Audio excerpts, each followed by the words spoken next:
Hello, everybody. My name is Russell Hill. I'm the host of WTF, and that is What the Fixed Ops, not what you were thinking prior to me clearing that up. And I'm also joined today by... Hi, everybody. I am Charity Dunning. I am the co-host here at What the Fixed Ops. And before we get started, I would like to thank our sponsors, WYNN'S. So check them out. There's a link in the description below. Today, we have a really awesome guest with us. His name is Ujj Nath. He is the CEO of myKaarma.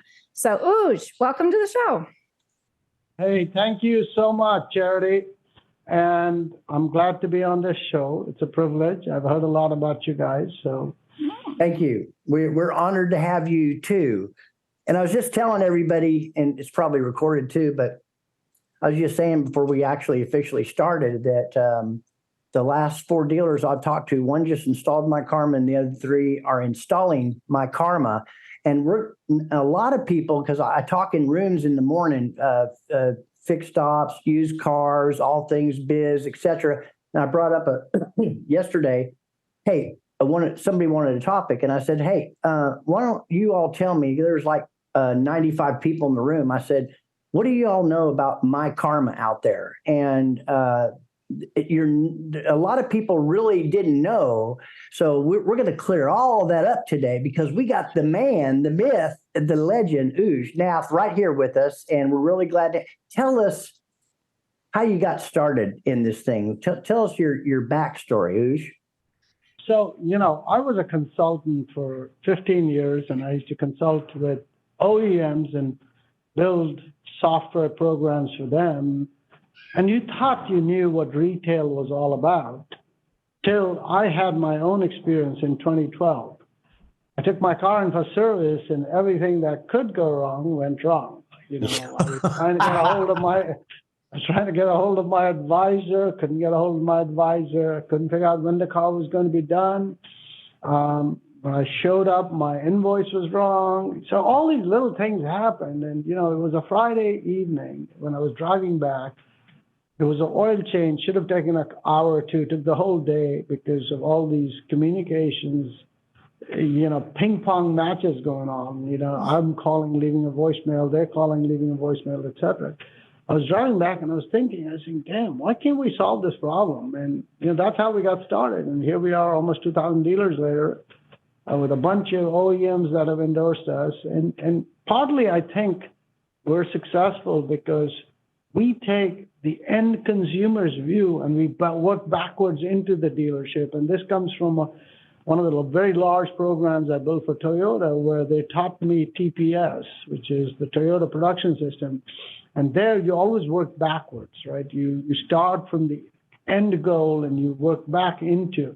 So I took the consumer, and when I thought about the consumer, I said, what are the big pain points? First was communications. Second was, not knowing what your bill was going to be, payment. So that's what we started with, and that took off, and the rest is history. Here we are. Now we got a full platform that really lets a dealer, in turn, manage through the whole service experience and the follow-up experience when you're not at the dealership. And because we take this unique view of the end consumer, it's very similar to Amazon, right? We make it so easy, so convenient, and so transparent that consumers come back, loyalty goes up, and you save time at the dealership. Yeah, well, that's certainly important. There's a lot of pain points. You know exactly what I'm talking. The things you were talking about are the same things that are still going on today. No transparency, lack of communication. 40% of the calls are dropped. People aren't calling them back. Nobody knows what the bill is. Nobody knows where the car's at. There's no relationship building. It's all transactional. And I believe, or we believe collectively, that those things are really changing. So I'd like to ask you, tell our audience what exactly everything myKaarma does for the dealership. What are the pain points that are eliminated? How does it work? Will you explain that to us? Sure. So, I'll start from the consumer journey, right? Okay. And that'll make it easy for you to understand because I'm sure you own a car. I'm sure you get it serviced, right? So imagine when you go to And we take care of the detail, right? So I have a saying, retail is about detail. You can't fix problems in the ether, right? You got to get down to the ground level. One of the things that Toyota taught me is a term called Genchi Genbutsu, which is go to the place and see for yourself. And so when I had this inspiration that we're going to build a software program that will help dealers solve this whole, customer experience journey. Right. He and the other co-founder, we became service advisors for 16 months before we wrote one line of code. So we were actually in the throes of it, understanding how service advisors felt the pain, and hence the success. But let's start from scheduling. That's the first part, right? Something goes wrong with your car, you hear a noise, you see a light go on in the dash, you want to make an appointment. Today, before we came onto the scene, when you made an appointment, guess what? You had to remember your username, password. You do that once every 9 months, you don't remember it. You get frustrated. Guess what you do? You start calling the dealership. And then you go through the whole, IVR system, press 1 for sales, 2 for service, 3 for parts, 4 for God. And, it gets you like confused faster than you can believe, right? So we came up with the first innovation. We said, hey, how about you just type in your phone number or your email, and we'll mask your name, and we'll show you yourself. And when you click on it, you're logged in. And we have a patent on that. Now, everybody's copied us. To me, that's flattery. Yes, sir. and it's okay. So we start there. Now, the other thing we realize is when you are making an appointment, all of a sudden, if you're making an appointment for an oil change, it's pretty damn simple. If you're making an appointment where you also want your car picked up and you are 2 miles outside the radius of 30 miles, which is what the dealer allows, you don't want to be fumbling around with a website. You want to pick up and make a phone call. Well, guess what we do? There's a phone call button. You click on it, and boom, your phone rings, and the BDC is on the line on the other side with your record up saying, I see that you are trying to make an appointment and you've picked up the pickup and delivery, which is exactly how Amazon does it, right? They know exactly what your problem is. So you're not asking, is your name Ujj? How do I pronounce your name? And all the other stuff that needs to happen. You just get to the crux of it. So, oh, you're 32 miles. Let me get the manager to approve that, and you can make an appointment.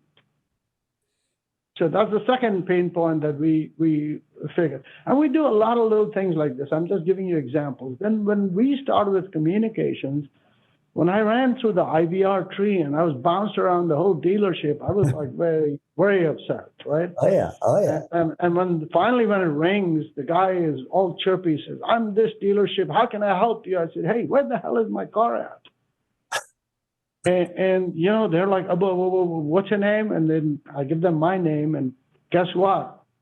Go figure out how you spell that, right? So they fumble around with that. And then at the end, they say, what's the car? Please tell me the name, the make, model, year of the car.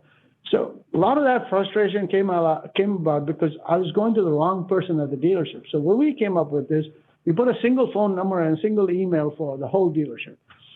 Mm-hmm. We look up your caller ID. We say, okay, is your car in service? Yes, it's in service. Who's handling it? Oh, Charity is the service advisor handling it. And we ring your phone. And then we pop it up on your desktop saying, hey, Ujj is calling. So now we know that your car is here. You say, are you calling to find out where your car is at? It's in the shop, and we're trying to figure out if this back-ordered part is going to be available at some other location. If not, we'll give you back the car and we'll make another appointment when it comes in, right?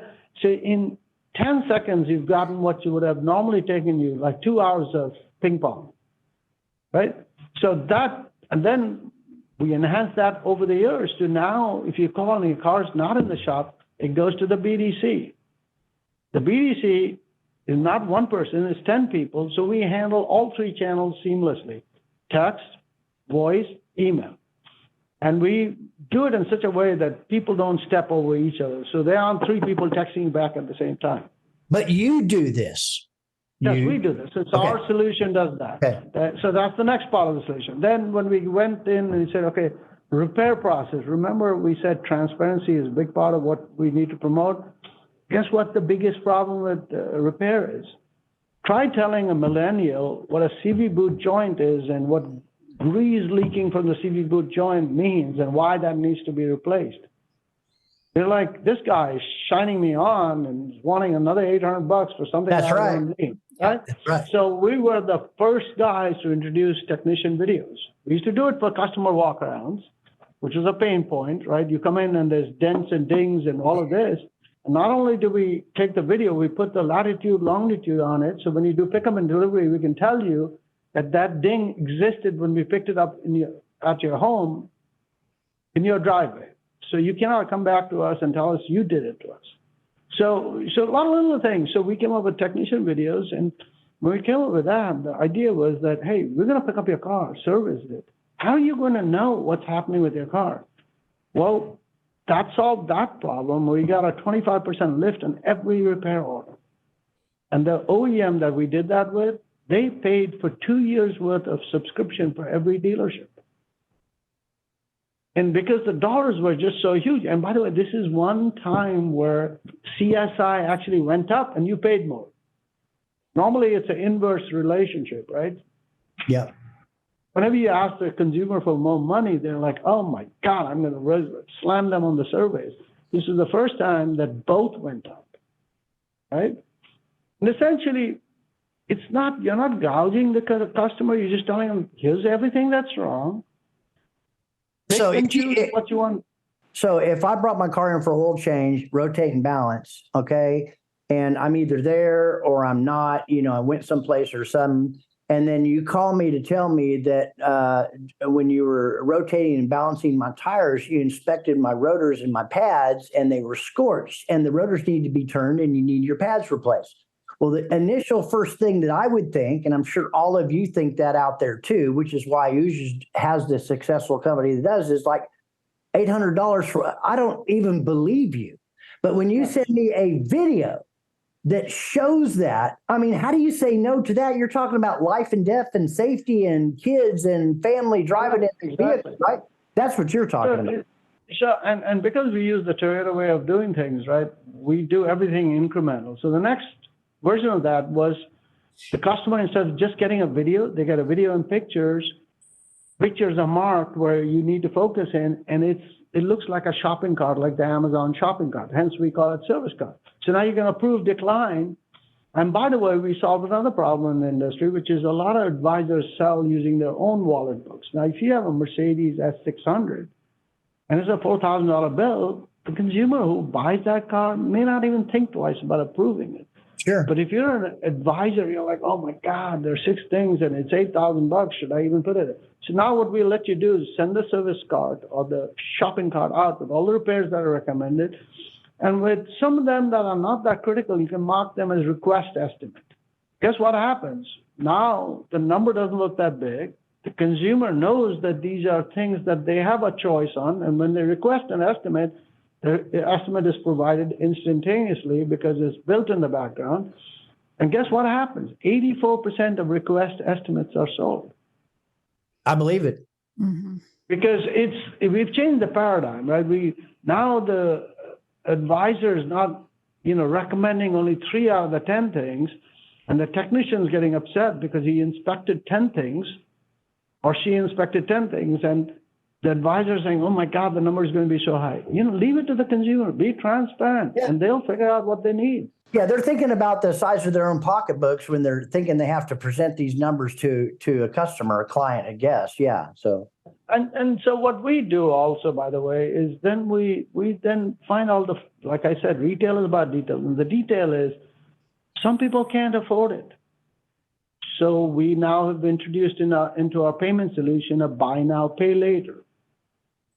So you can do it in installments, and that shows up right during that stream. So now if you need 4 tires and they're so expensive, but you need the 4 tires, you can pay in installments, right? So that financing occurs transparently.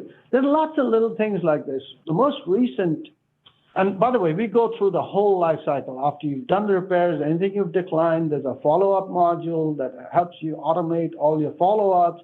Again, you send the same video when you're following up. So now it's not like, oh, wait, what are these guys talking about? My brakes? Okay, here's the video. Okay, let me play it. Oh, yeah, they had mentioned brakes, and I had said no to the brakes, right? So what you want to do is always be contextual, be accurate, communicate clearly, and leave the choice to the consumer, and good things will happen, right? So now in payments, we've realized that, listen, everybody has different types of credit cards in their pocket, right? But if you look at the credit card bill at a dealership, it's humongous. You know, there can be dealerships that are paying $30,000 a month in credit card fees. So what we do with our totally legally compliant, and this took a lot of work, by the way. You know, we had lawyers engaged. It took us a lot of time to get this right because there are three things you've got to worry about: federal law, state law, and the card brand rules and regulations. And the intersect of the three have to be right. Otherwise, you'll get sued. And a lot of dealers are buying, quote unquote, these surcharge/credit card deferral programs, and they're not legally compliant. And all it takes is one lawyer, and all those monies will go back to somebody else. So what we've introduced that it's not built in. And all that's happening is people are not paying with credit cards as much. They're moving it over to debit cards. And debit cards are free. So you don't have to, you know, for the dealer, it's perfect, right? Because they now save $30,000 a month, right? So we were enhancing that. And there's lots of things we're doing. You know, we're always relentless. We have a saying in our company: innovate or die. Mm-hmm. And why do we say that? Remember, it's plastered on the walls of our office, you know. We say that because I wake up in the morning assuming that two guys in a garage got a computer in front of them and they're programming away and they're going to put us out of business. There's always someone a couple steps ahead, right? Yeah, no, I mean, think about it. Google almost, two guys in a garage, almost put Microsoft out of business. Yep. Right? And nobody would have thought when Google came out that Microsoft was like the big, not 80,000 pound gorilla in the space, and they were untouchable. Got to keep innovating. Yeah, got to keep innovating. So we do that. I'm very excited with this whole communications paradigm. I don't know if you guys have heard about ChatGPT, right? Oh, yeah, that and Bard and many others. Yes, and I used it. Yes. Yeah, use it. And everybody's using it. They may not say they're using it, but they're using it. Yes, they do. Yeah. Yeah. Everybody's using it. Everybody's writing emails using them and blah, blah, blah. But that's okay. That's one side. And that's useful. It gives productivity. It puts up your productivity. But for us, what we feel is, you know, if you think when we were advisors, and I'm not lying on this one, this is actually something I observed. And there was a valet who had been promoted to a service advisor. This young lady had never experienced it. There was a woman who came in and she was upset that there was a ding on her door. There was a tow truck driver there saying, "Can you take my paper and sign it? I got to drop the, you know," you tell the tow truck and you drop the car. It's a flatbed. You want to leave the car there. It's coming for repair and he wants to sign to go on to the next job. The technician is standing behind and asking for the next ticket. The GM is there saying, "We got the OEM like really upset at us. Can you please give me this metric and extended warranties on hold?" So there's like this music playing and this lady was about to lose it. And I had to step in and say, okay, I got it. You know, just go. I was a little more experienced, more gray hair. And I calmed everybody down. But that's a day in the life of the dealership. That's what happens every single moment. There's so many interrupts that they're very good. We are on our third set of competitors. And the competitors that go out of business or don't exist or get bought out is they don't realize how a dealership works. So what is our next stage of evolution? We want to use AI to do signaling. What does that mean? So we have voice, we got email, we got text, we got internal chat. Now with internal chat, we're enhancing it so you can communicate with external entities. And these are true use. Very important. Yeah, where the tow truck driver leaves and takes the car keys with him and is blocking up the lane. So you go into your communication thread and you can text him directly from within the thread. It's logged. So now when you're collecting, if all communications go through you, and then we have a partner called Traction. Yeah, I love Traction. Yeah. Yeah. So you drive over that and you can tell if you're, you know, if We lost Charity. Is that okay? Or is she No, no, still no, online? no. She's still there. Okay. So, the reading on your tires and alignment, Sure. that gets texted through us to the customer. Then we can look up the tire on Dealer Tire, and the advisor can quote the tires. So all of that means that we're becoming the hub of communications. Well, how does that relate to like ChatGPT and LLMs, large language models, et cetera, AI? Is in the future, we will look at all of that and imagine a dashboard where the service manager is sitting and he's watching some of these communications turn red. And he clicks on that and he goes in and says,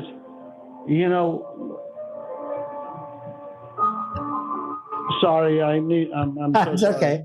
That's okay. Yeah. So he's there and he or she is looking at that and says, oh, here's the 3 that I need to focus on.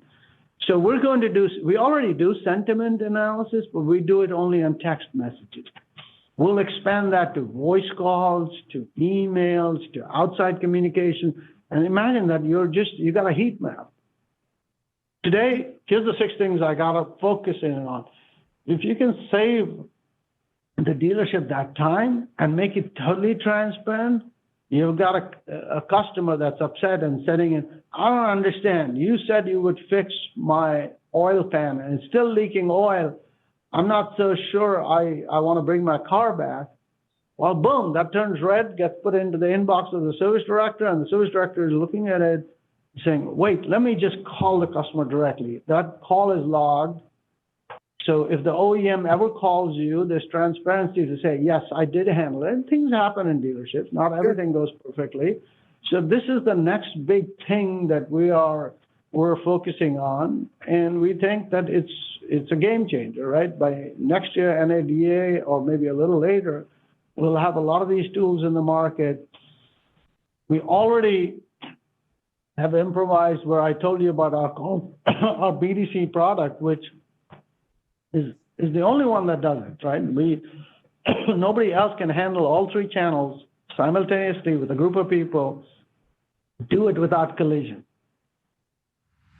Hello, everyone. I just wanted to take a moment to say a few words about our new sponsor, WYNN'S. People who love cars love WYNN'S. With over 80 years of experience in innovation, WYNN'S leads the industry with product and system innovations that drive vehicle performance and longevity. WYNN'S leads through our innovation, our technology, and the products we create. We bring a legacy of superior performance that professional service providers trust through our heritage of innovative formulas and unparalleled service. It starts with fuel and oil, and it ends with excellence. Our dedication to research and development has led to more than 18,000 granted and pending patents across our company. And that drive continues today at WYNN'S. New vehicle technology like EV requires leading-edge service and products. WYNN'S ensures our products meet EV requirements and still provide the same high level of protection that we've always offered. We meet tomorrow's needs by using our knowledge and technology today. WYNN'S brings innovative, technically advanced, professional-grade solutions to the world. Our legacy of innovation and performance is always copied, but never outrun. So thank you, WYNN'S, for sponsoring the What the FixedOPS podcast. No, it's ugly. Charity, go ahead. Well, I came into this conversation thinking that you're mainly a credit card processing company, and I'm learning that you do all sorts of things.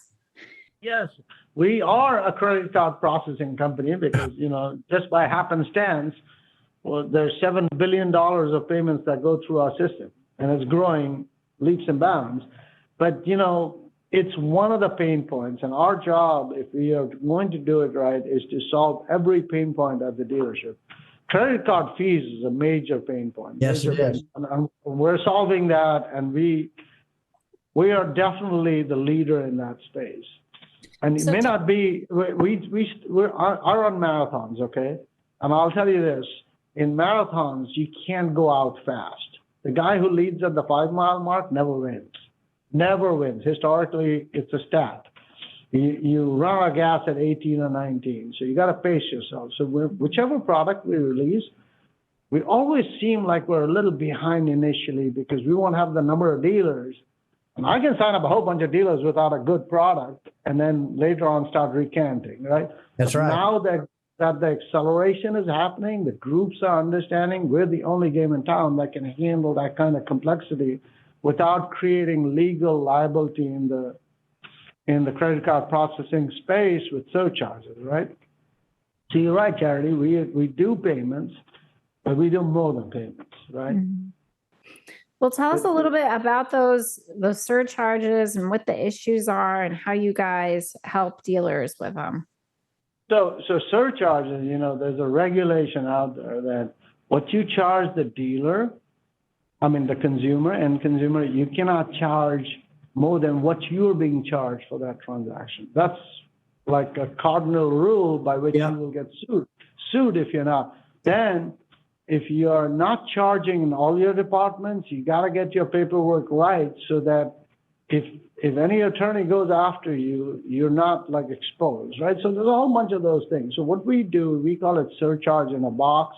We have signage, we have software, we have terminals, everything is all synchronized. So if there's a surcharge, we record the fact that you saw the sign that says that, yes, there'll be 3% more. You say, yes, I'm okay with it.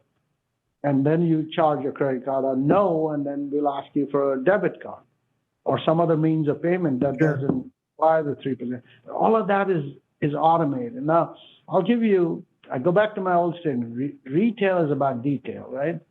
So imagine extended warranty payments. What happens when you have an extended warranty payment, right? I have an extended warranty. My car's bill is $1,000. My deductible is $100. So typically what the dealership will do is they'll give you the car after they take the $100 payment. Mm-hmm. And the $900 payment, they'll file with the extended warranty company and they'll get a one-time use credit card, which they can type in or they can somehow, whether they type in or run it, if they get a physical card. They rarely get a physical card, but they typically type it in and they say pay, and that repair order is now closed. However, what happens with surcharges, you cannot pick and choose. So every surcharge has to have that surcharge amount if you're using a credit card. Yeah. Well, how do you do that with the extended service warranty company? They're not paying you extra 3% because they have a fixed budget. And their rules are that they'll pay 90% of the claim, right? Sure. So what we do is we impute the surcharge amount, reduce it, charge the appropriate part, and it all happens transparently. And when dealers that don't have our solution, I can almost guarantee you're non-compliant. And when you're non-compliant, all you're doing is risking a little bit of... That's right. Yeah. Right. So, and is it worth it? Because what happens with this is typically... one lawsuit could be many hundreds of thousands of dollars just in defense. Forget about the actual, winning the lawsuit. And this comes from pure experience. We had to fight one text. We have 1 billion text messages or more in our database. And we got involved with one dealer who had to defend one text message that went out inadvertently, and things happen. We won that lawsuit. But our defense bill was $160,000, mine, just ours. And the dealer had to pay the same amount almost. So here you are thinking you're saving $20,000 a month and you get a settlement of $500,000. Do the math. Yeah. So this is really interesting because we believe, because we're in the same side of things, we believe in, transparency and delivering the right anyway. It's still so broken, but dealers are starting to think about it, particularly on the fixed side. A lot of places where we do business, fixed operations generates more income than the sales department does. But that's coming. Yes. That's coming faster and faster and faster, where typically it's the second highest producing revenue. But things are starting to change for a lot of different reasons. But transparency is very, very important. These people, the drop calls, internal BDCs that don't know what they're doing, trying to schedule service with some other products is like drain brammage. There's so many clicks. It's like, I give up, and you just turn around and try to call the dealer. They drop the call and you just get frustrated. So you seem to cover it all and take the place of, I see some dealers usually have 6 or 7 different screens open. They have to put information in or get information from 6 or 7 different screens. So you're streamlining that. I am. And, when we invented mobile payments, we were the first guys to do it, where you could pay, because I was very surprised that I got charged more than I should have. So when I showed up, they had to redo the invoice, put the coupon back on. That was a 30-minute process, which after a long day was not very nice, right? So I said, why can't I pay before I show up? So we built mobile payments. We were the first guys to do it. Very similar to that, you're going to find in this whole, and that, what that did, and the fact that we started doing payments is we moved the payments model from cashiering to service advisor cashiering. And now it's commonplace. Everybody wants their service advisors to do the cashiering, because when you ask a question of a cashier, they don't really know what happened to your car. They'll say, okay, let me call the service manager. So that's exactly what happened to me. Another person. Yeah. Another person. So we're now streamlining. So that was one streamlining we did. Now we're doing another one. If you go to a luxury car dealership, guess what the process is? You go to the advisor, you get checked in on the mobile phone, and everything looks hunky-dory until they say, okay, you want a loaner? Why don't you go to the loaner car desk over there? So now you go to another desk, and then you stand there, show insurance, do this, do that. We're releasing a fully integrated loaner car management system in our one less screen to go to. Yeah. And the service advisor will give you the loaner, very similar to the payments. But the only way that will work is if it's super easy for the service advisor to do it, because it's like a mule. You can't keep packing more on it. Eventually, it'll spread eagle, right? Well, that's what's happening now. Yeah. Yeah, but our systems actually give the advisors back time. They will, I guarantee you talk to any advisor who's using our system, they say, I get an hour, 2 hours back in my day because I use myKaarma. So this is another way to do it, and the customer satisfaction is higher. It's more streamlined. It saves money at the dealership, and it saves time at the dealership. So loaner cars, by the way, are the second highest expense line item in fixed ops after labor. Mm-hmm.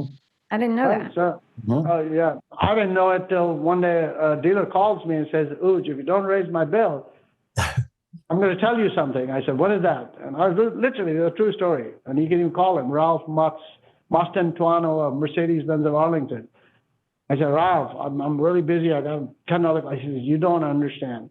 We put your system in, and our loaner cars went from, I forget the exact stat, but 3.1 to 2.3 days. I said, okay, fine, Ralph, I'm about to hang on. He said, no, wait. Let me tell you what that means. That's $50,000 a month for me. I said, what? Yep. And what we realized how that was happening is because we make everything so much simpler, and we don't wait for the advisor to stack up all their paperwork at the end of the day, make notes on it, and start calling the next day. You've lost 12 hours, 14 hours in the process. Yeah. We send a mobile payment request right away when you invoice the repair order. So the customer knows the car's ready. And people might think I have luxury cars. I don't enjoy driving a loaner. I don't know where to put my phone. I don't know which button to hit where. You're used to your car. Yeah. So the moment I get that, my car is done, I turn around and I say, let's give the owner back, let's get the car back. Yep. And I shrink that, and that saves the dealers real money. So imagine if we can even shrink the process of getting a loaner car, making it seamless, and now making it such that all the communications are tied in. They're always coming from one source, similar to traction. This loaner car management system will also be, and the payments are coming through us too. So there's still a lot of work to do. We got. Oh, you're never going to be done because you're an innovator. You just keep innovating. It's really remarkable. But this puts the power back into the franchise dealership's hands, because we have done it to ourselves. I've been in this industry a long time, over the last 20, 30 years. Now you have to drive by 16 non-franchise entities just to get to a franchise dealer. And if you're not doing a good job, we wonder why we have the retention problems that we have inside the dealerships today. Well, you eliminate a lot of those pain points.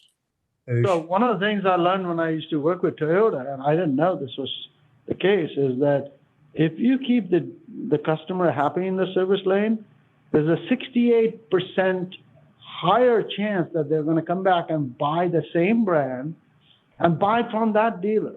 Mm-hmm. Well, I want to add to that. Just offering tires and selling them tires, which is the single largest purchase they're going to make during their warranty period. And I think this is from Traction. 67% of those people will continue to do service with you and buy another newer pre-owned vehicle for you.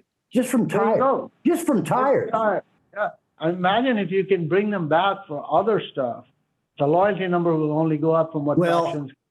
They probably can with myKaarma, but they can't with some of the horrible stuff that we see inside franchise dealers today. They're so broken. They're so inundated with too many things on their plate, and they can't even answer the phone or call a customer back.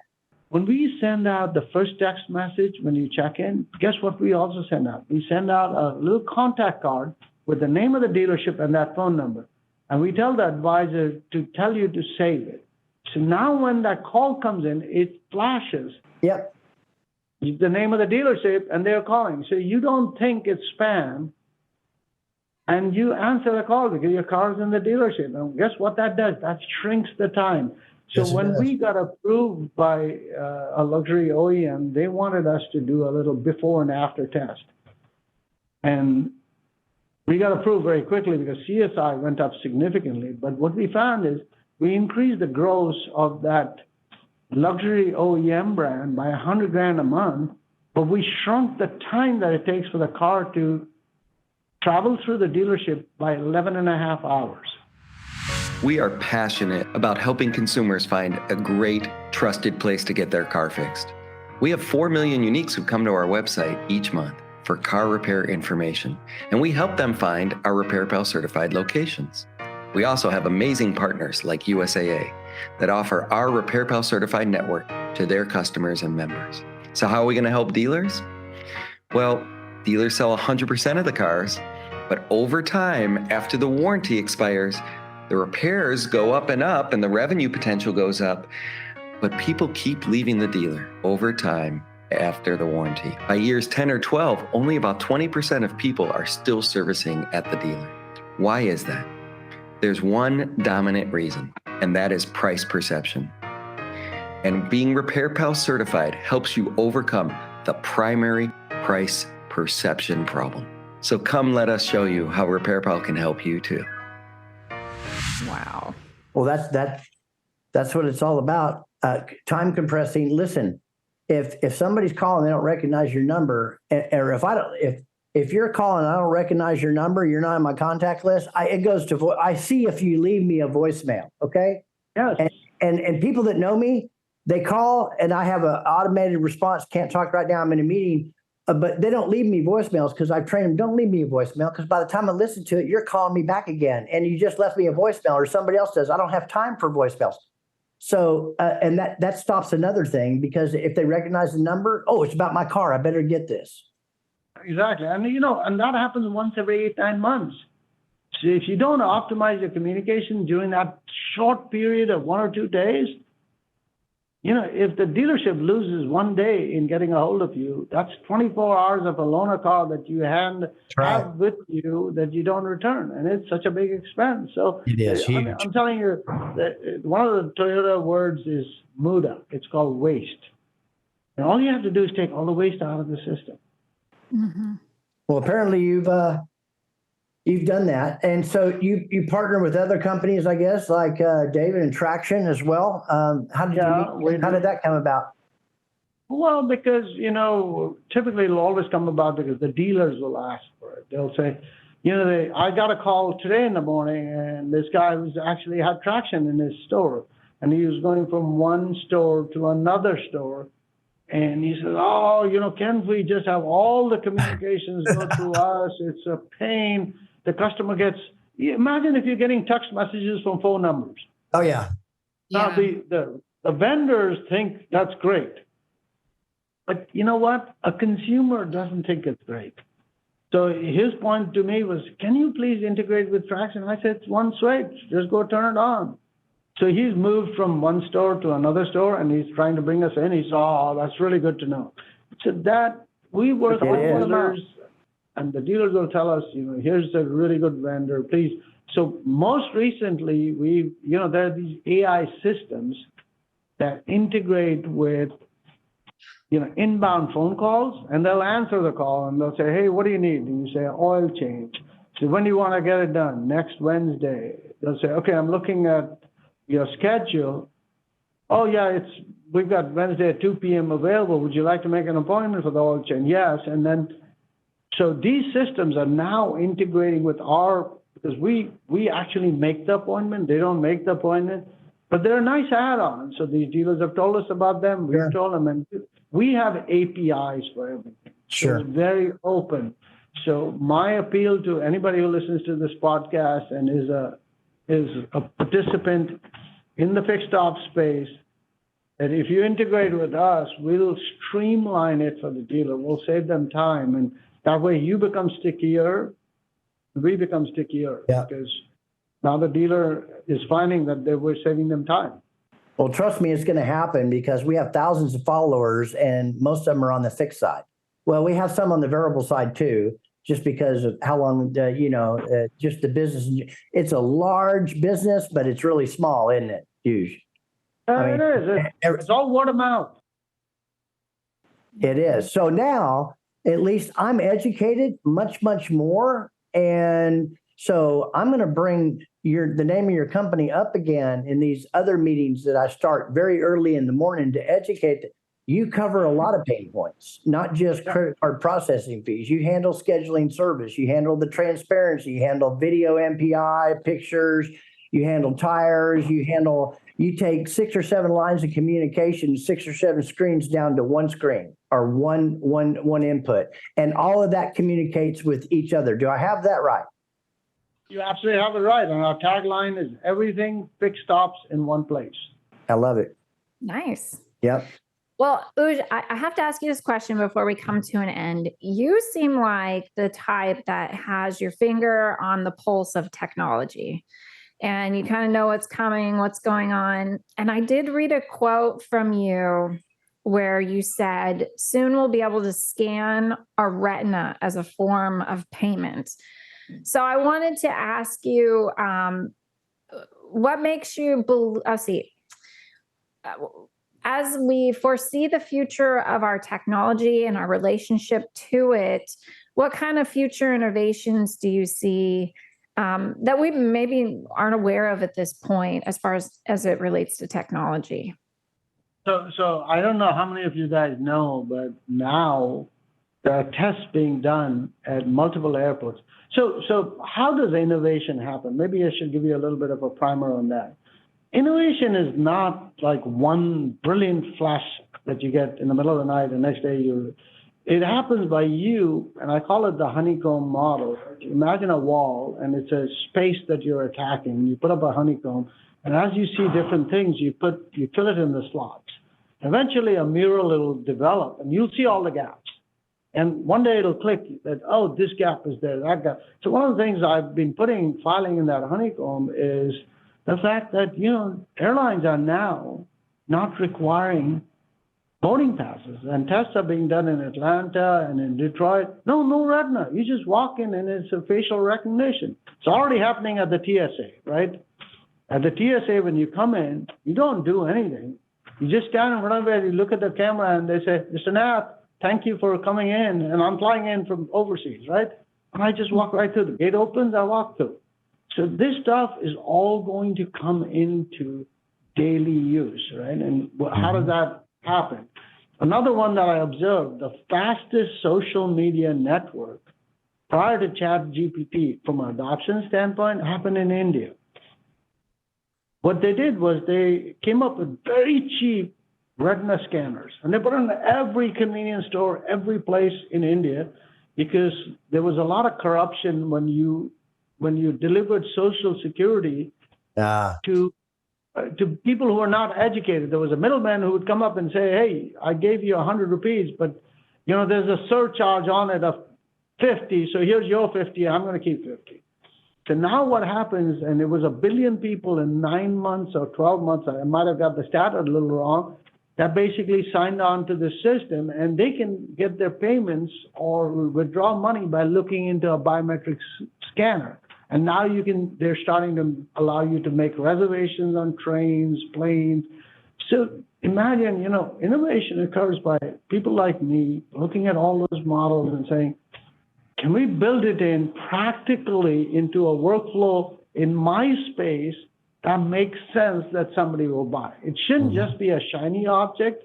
That's where people get it wrong, right? They build a shiny object, looks nice, and 2 days later it falls flat on its face. That's right. It has to go through what I call the natural workflow test, which is when you use it, you shouldn't have to shift so much that it's like, I'm not going to use this. Adoption should be factored into your innovation. So one of the big things I see is that, and the other thing I see that's going to come in, and we'll be at the forefront of it. These phones that you have in your hand, today you're used to going to a terminal and putting a card in. Well, that now has progressed to where you can tap on the terminal, right? Right. Well, when you tap, what is that? An NFC chip, right? Sure. Well, guess what your phone has? An NFC chip. That's right. Guess what's going to happen next year? Every advisor has a payment terminal in their hand. So when you come in, they'll say, sir, you want to pay? Okay, tap myKaarma, tap again. You're done, sir. You can leave. And you can buy cheap phones and even put them up in little kiosks. That's right. Where you're coming in, you deposit your loaner card, you look into a biometric scanner, or you touch a fingerprint sensor. They know it's you. A key closet opens up. You get the keys to your car. You go to the car, and you leave. And as phones become keys to cars, that's also going to change. Now, BMW has released cars, Hyundai has released cars similar to Tesla, where the phone opens and closes your car key, and you can send your car key to somebody else's phone. That's right? cool. Imagine when all of that gets put together, it's one more layer of efficiency. As you're driving into the dealership, it says, please park your loaner in slot number 6. And then they'll send another message, or myKaarma will send you a message, your car is in slot number 9. And you just get up, go to slot number 9, you sit in the car, and you drive out. The transaction is done. It's coming fast. It really is. Exciting stuff. That's really interesting. A few things come to mind, and I've seen the eyeball scanners kind of around the world, and I know that there is a certain segment of the population that's a little nervous about that, about the misuse of it. But technology comes very fast, and we just, who knows what we're in for. So probably the last question I wanted to ask you, Ujj, is for the people listening on the show today, what do you think their main takeaway from this episode should be? Great question. So if your audience is primarily fixed ops, the only thing I would suggest to them is that, listen, making your dealership efficient is a process. It's not an event. One magical day, you won't become more efficient. It's a journey, and you keep chipping away at it.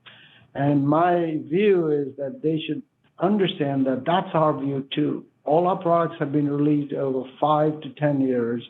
They chip away at the fixed ops problem. That's why when I say everything fixed ops in one place, my goal eventually is you shouldn't be in any system but our system, because we save you time, we increase transparency, we increase RO dollars, we increase CSI, and we basically give you time back. Yeah, that's priceless. Yeah, you can't put a dollar amount on that, but if you could, that translates into obviously a more profit and better CSI all the way around. All the way around. And the better loyalty, right? Oh, yeah. What do you want? You want the guy to come back and buy more cars from you. Yeah, you can only do that by taking care of the guests first. It's all about the guests. Removing the pain points for the advisors, because it's all about the guests, not the advisor. It's about ultimately the guests by streamlining that process for the advisors, the technicians, parts, everything. And what better place to do that when you're interacting with the guest, rather than trying to send them these expensive mailers that sit in your driveway that you put into the recycle box every time you see it, right? Yeah. I mean, there's such a big effort. I mean, that's why I don't call our everybody calls it marketing, I call it follow-up. Because, you have to satisfy the guest during the experience, not after they've left your store. That's the wrong time, and it's very expensive to do it then. We call ourselves a customer interaction management company for that reason. Mm-hmm. I was just thinking that there's probably thousands of customers out there that are really grateful that you exist, but don't know that. No, they know that. Do you know what's happening, Charity? We get 10 leads a month. Taco truck owners, salons, mortgage brokers, other people who go through this service experiences. Which company is doing this for you? And the advisor says, a company called myKaarma. We get a phone call saying, hey, we want to use you to manage our taco truck. We got 4 taco trucks in Virginia and they operate here. Can we take your mobile payment? It's very similar to what any service experience looks like. Mm-hmm. My take is that it's not identical. Therefore, be very careful. If you're going to do that, you'll have to make customizations, and we are API driven, so you can make it. Sure. Right now, we're so busy. We still have so many dealers to service. That's not something I entertain really, practically. But sure. I'm saying people come back to us. In fact, there's a guy you should interview. His name is John Fraser. He did a 30-minute interview, a 30-minute segment on us, and he starts by saying, myKaarma didn't pay us. I'm doing this because I'm helping every FixedOPS director in the space know how to run their FixedOPS better. So I called him up. I said, what made you do it? Almost a 20-minute segment on how to use myKaarma in the store. I didn't even know who he was till he did this. John Fraser's a good guy. Yeah, we know him. Yeah. Oh, you know him already? Oh, yeah. Okay. So we know a lot of the same people. We just met for the first time, but trust me, we know a lot of the same people.